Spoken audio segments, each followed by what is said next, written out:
Thinking creatively, being in the right place at the right time, and having the right gear all play important roles in taking great photos.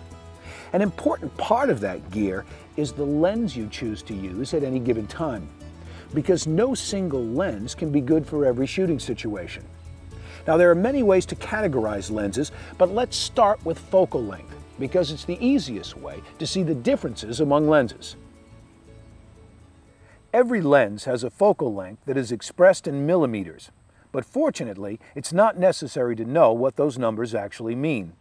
All you need to know is that a small number means that a lens will provide a wide field of view, called a wide-angle lens, and a large number means that a lens will provide a narrower field of view, called a telephoto lens. For example, this photo was shot with a focal length of 20 millimeters. This one was taken from the same spot with an 80 millimeter focal length. This one with a 200 millimeter focal length, and this one with a 300 millimeter focal length. So it doesn't take a genius to see that the focal length of a lens, all other things being equal, is going to play a big role in what your pictures look like. And choosing the best focal length to use for the subject you're shooting is an important creative decision. For instance, you couldn't take a picture like this with a 200 millimeter telephoto lens. And you couldn't shoot this picture with a 20 millimeter wide-angle lens. The second important difference between lenses is that some are zoom lenses and some are not. Zoom lenses can vary from one focal length to another focal length. Lenses that cannot zoom, where the focal length is fixed, are called prime lenses. This is an example of a zoom lens. Its focal length can be changed from 80 to 200 millimeters, or anything in between. It's common among photographers to abbreviate the focal lengths of lenses by dropping the word millimeter. So this lens would be called an 80 to 200 zoom. Here's another example. This lens can zoom from 35 millimeters to 70 millimeters. So we simply call it a 35 to 70 zoom.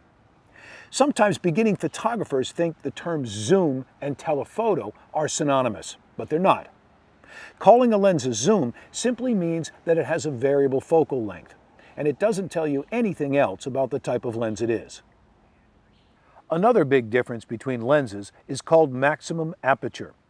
This difference isn't quite so obvious to the beginning photographer, but it can be a very important consideration to any photographer who really wants to take better pictures. All lenses have an adjustable diaphragm called the aperture, or f-stop, that acts like a valve to allow more or less light into the camera body. Not surprisingly, a small aperture, or f-stop, allows less light into the camera, and a big aperture lets more light into the camera. There's a standard scale for aperture numbers, but it can be confusing to some beginning photographers because the numbers are the inverse of what they expect. That's because the numbers are actually fractions. But all you need to remember is that the smaller the number, the bigger the lens opening, and a bigger lens opening can let more light into the camera. The limit to how big the opening can be made is called the maximum aperture, and that size will vary from lens to lens. A lens with a large maximum aperture, such as f2.8, is referred to as a fast lens. The advantages of fast lenses are that they provide brighter images in the viewfinder for easier focusing, allow the camera to shoot at faster shutter speeds in dim light, and let you shoot with a shallower depth of field. Right now, you may not know what the term depth of field means, but I'll explain it in the next chapter, and you'll see why a fast lens can help you get photos that look like this instead of this. The disadvantages of fast lenses are that they are more expensive to buy, they're bulky, and they're heavy. But if you do a lot of low-light shooting or telephoto sports, a fast lens can be a wise investment. On this 17 to 35 zoom lens, the maximum aperture is f2.8. So this lens would be called a 17 to 35 f2.8.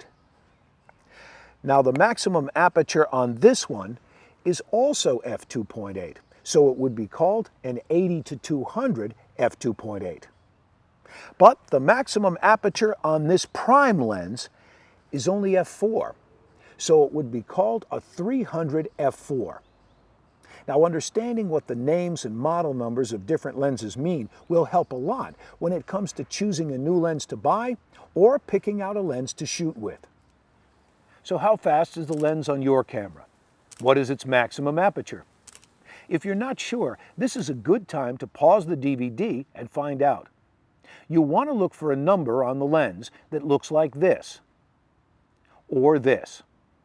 But if you have a zoom lens, you might see something different, like this, with a range between two numbers.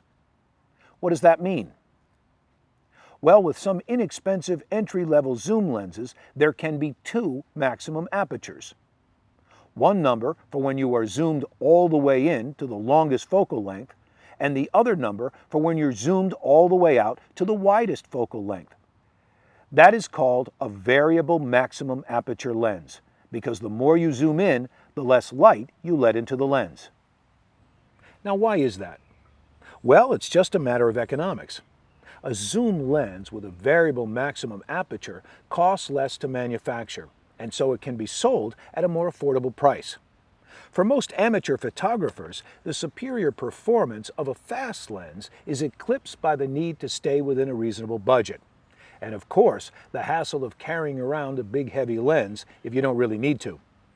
In fact, when you get right down to it, most lens choices are ultimately about finding a compromise between cost, portability, and performance. Now notice that I never said that spending more money will guarantee that you'll take better pictures. Some lenses may give you the ability to capture images that might not be possible with another lens, but that doesn't mean that they will necessarily give you better pictures. Maybe they will, maybe they won't. It depends not just on the lens, but also how you're using it. And unless you're shooting professionally, the small differences in performance between professional caliber lenses and budget lenses might not even be noticeable. That's important to keep in mind when you're shopping for a lens.